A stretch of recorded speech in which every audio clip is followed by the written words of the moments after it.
Lanjut soal nomor 11. Nah, yang diminta soal nomor 11 adalah kata mengorientasikan pada kalimat 6 bermakna apa di situ?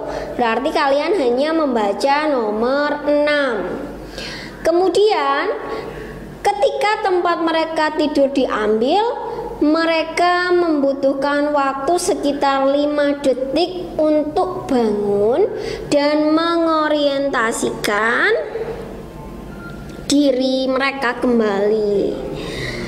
Ketika kamu memahami di situ mengorientasikan diri mereka kembali untuk bangun, ketika bangun mengorientasikan diri kembali, berarti mengorientasikan bermakna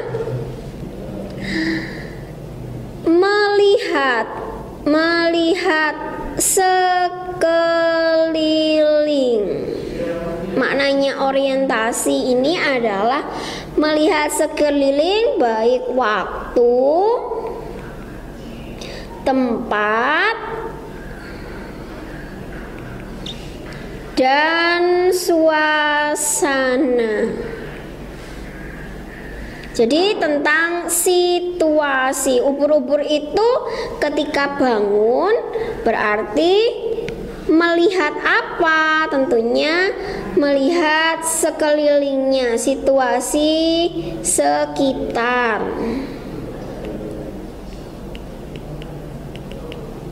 Nah, nama lain dari melihat juga berarti meninjau. Tapi arti kata meninjau ini melakukan suatu pendalaman. Sesuai atau tidak di situ? Nah, sedangkan kalau yang B mengatur diri, jadi ubur-ubur mengatur diri tidak mungkin.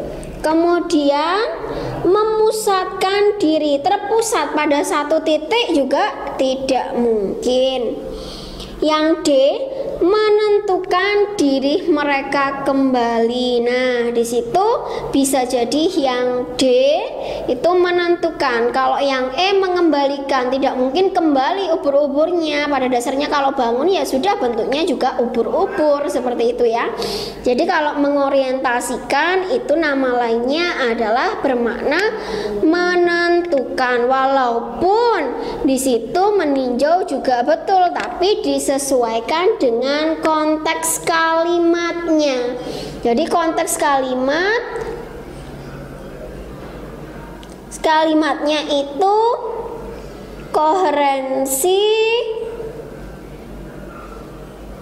atau tidak, logis atau tidak gitu. Nah, seperti itu ya.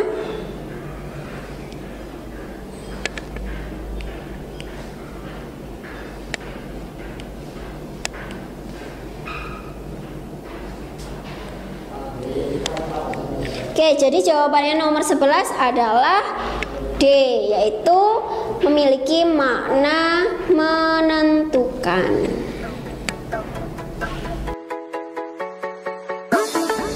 Lanjut soal nomor 12. Nomor 12 itu pertanyaannya untuk memperbaiki kalimat 3 di atas, hal yang harus dilakukan. Nah, yang diminta memperbaiki berarti kalimat tersebut salah. Karena lawan katanya baik berarti kan salah. Nah, berarti kalian harus memperbaiki agar kalimat tersebut betul atau kalimat tersebut efektif. Jadi yang diminta betul atau efektif. Nah, apa yang perlu kalian lakukan? Kamu perhatikan kalimat nomor 3. Hewan ini yang dapat ditemukan di perairan dangkal di Samudra Pasifik dan Atlantik Barat. Nah, di situ kalimatnya kan salah. Nah, ada kata-kata yang perlu kalian hilangkan. Kata apakah itu? Yang A, membuang kata dapat. Kalau dibuang jadi bacanya begini. Hewan itu yang ditemukan di perairan. Nah, di situ padahal perlu adanya predikat, kan subjek, kemudian strukturnya adalah predikat. Berarti kalau dapatnya hilang, iangnya tetap. Di sini iangnya berfungsi sebagai keterangan. Setelah subjek, apakah keterangan? Sedangkan di sini ada kata di perairan juga keterangan. Kalau strukturnya SKK berarti kan salah. Nah, caranya bagaimana? Sedangkan yang B membuang kata yang. Nah, apabila kata yangnya dibuang di sini, jadi saya hapus. Ada kata yangnya dibuang. Seperti itu. Hewan ini kan subjek, dapat ditemukan predikat di perairan dangkal di Samudra Pasifik, keterangan tempat. Nah, di situ berarti strukturnya betul, SP dan keterangan. Kita perhatikan opsi yang C, mengganti kata ditemukan menjadi ditemui. Nah, hewan ini yang dapat ditemui. Nah, di situ ditemui tidak mungkin karena imbuhannya sudah tepat, ditemukan. Kemudian yang D, mengganti kata di menjadi pada. Bukan, karena di situ sudah tepat, yaitu di menunjukkan penanda tempat. Seperti itu. Sedangkan yang E, mengganti kata dan menjadi serta. Nah, ini perlu kalian cermati bedanya dan dengan serta. Dan itu digunakan ketika ada pilihan. Jadi pilihan pertama dan kedua. Nah, sedangkan serta itu boleh digunakan ketika dan sudah digunakan. Jadi letaknya serta itu setelah dan, gitu. Jadi serta letaknya ada di belakang. Oleh sebab itu jawabannya adalah B, yaitu menghilangkan kata yang sebagai penanda konjungsi atribut yang menjadi keterangan agar berubah menjadi predikat, seperti itu. Lanjut soal nomor 13. Nah, nomor 13 ini yang diminta adalah tentang simpulan. Apa simpulan yang tepat dari bacaan tersebut? Nah, kita kan sudah membaca tadi paragraf 1 dengan paragraf 2. Simpulannya itu apa? Nah, ketika soal meminta jawaban tentang simpulan,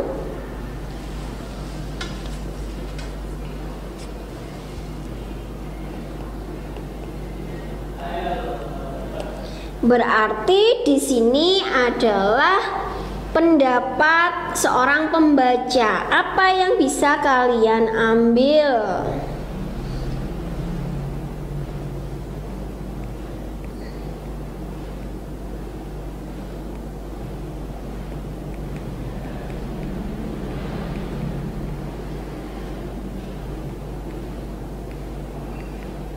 Dari bacaan tersebut,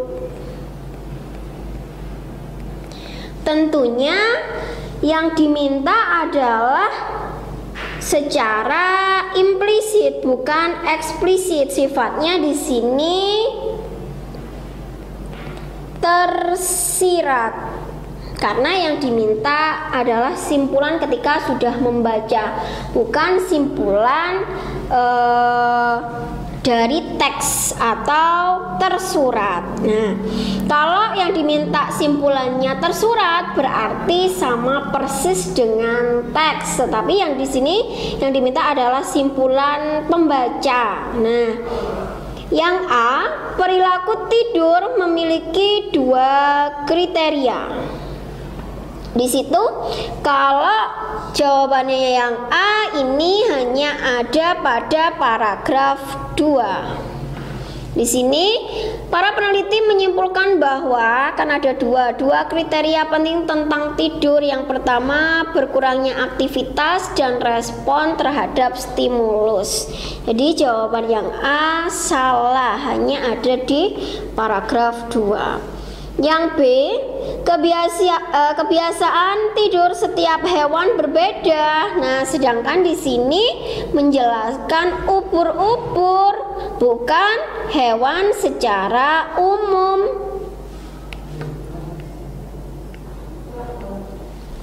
Sedangkan yang C, Cassiopeia adalah salah satu ubur-ubur primitif. Nah, ini ada di paragraf 1, berarti juga salah karena hanya mewakili satu paragraf.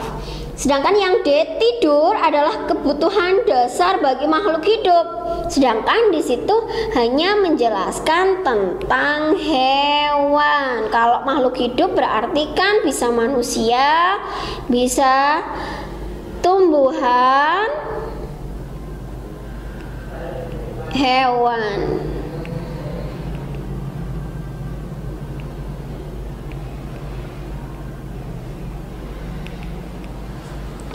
Nah, jadi yang D itu salah.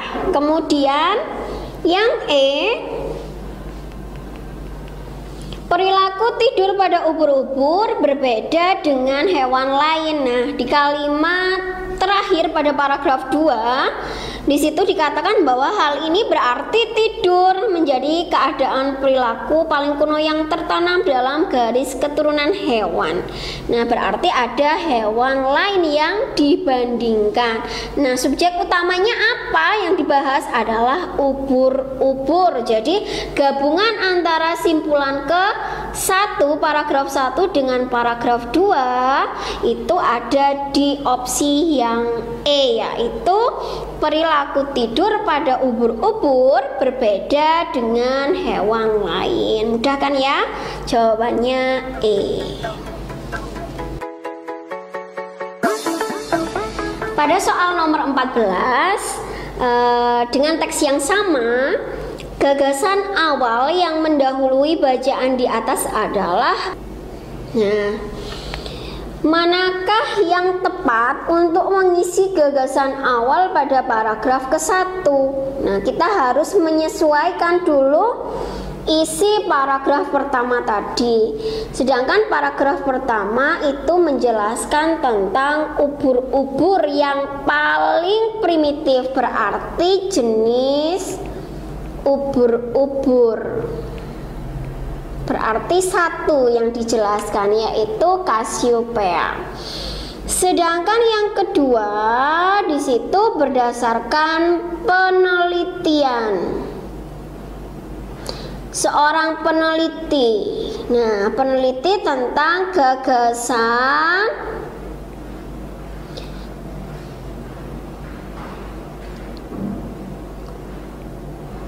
kriteria penting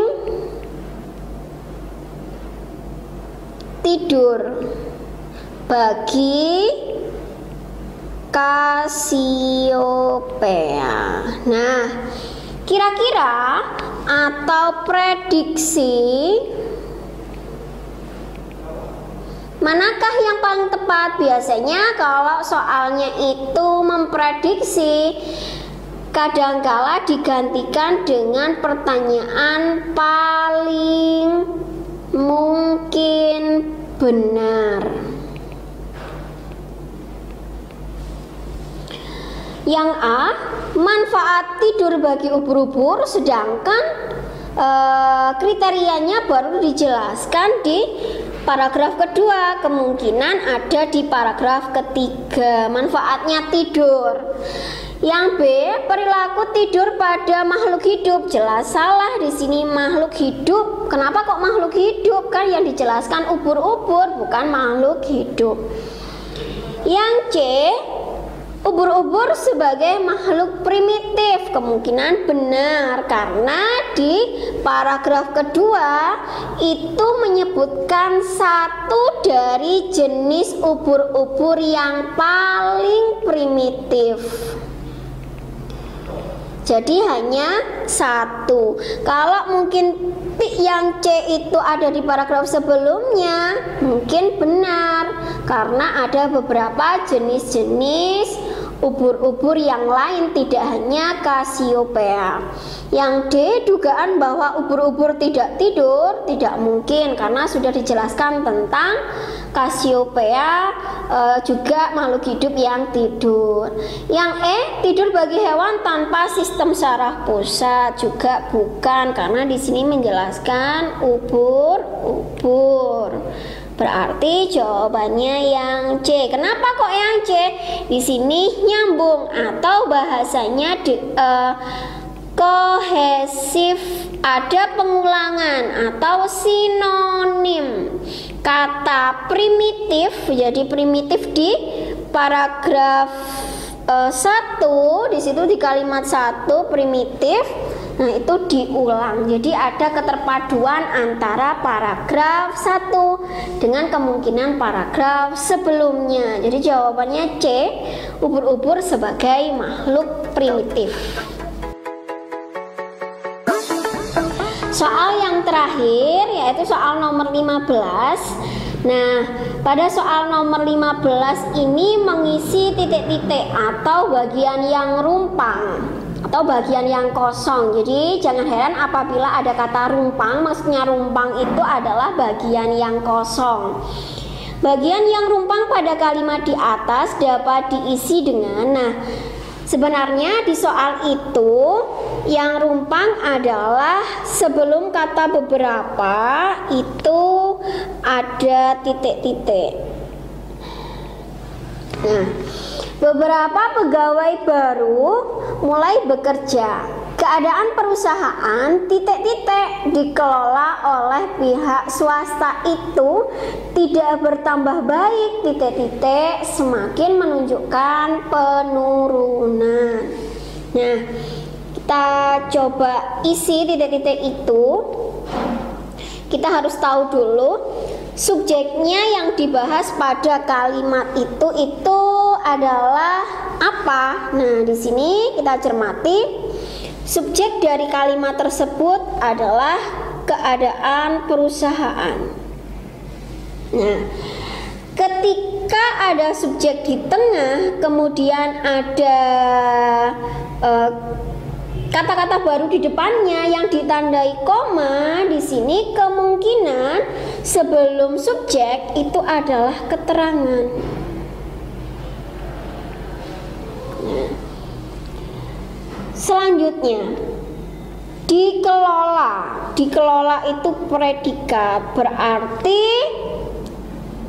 sebelum dikelola ada titik-titik itu sebagai pelengkap frasa verba. Jadi harus ada pengikutnya atau atributnya yang mendukung kata dikelola oleh pihak swasta itu. Nah, itu ada objek. Nah, tidak bertambah baik, tidak bertambah baik. Ini berarti sebuah akibat. Akibat tidak bertambah baik, semakin menurun. Semakin adanya penurunan, menunjukkan penurunan. Nah, di situ juga akibatnya semakin menurun, bertahap seperti itu, tapi sama-sama negatif. Karena di sini ada tidak negatif dan yang terakhir juga negatif.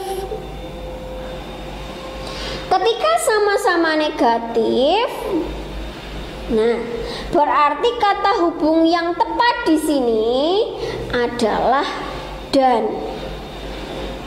Karena dan ini memiliki makna gabungan yang sama. Sedangkan yang terakhir itu ada akan tetapi ini perlawanan.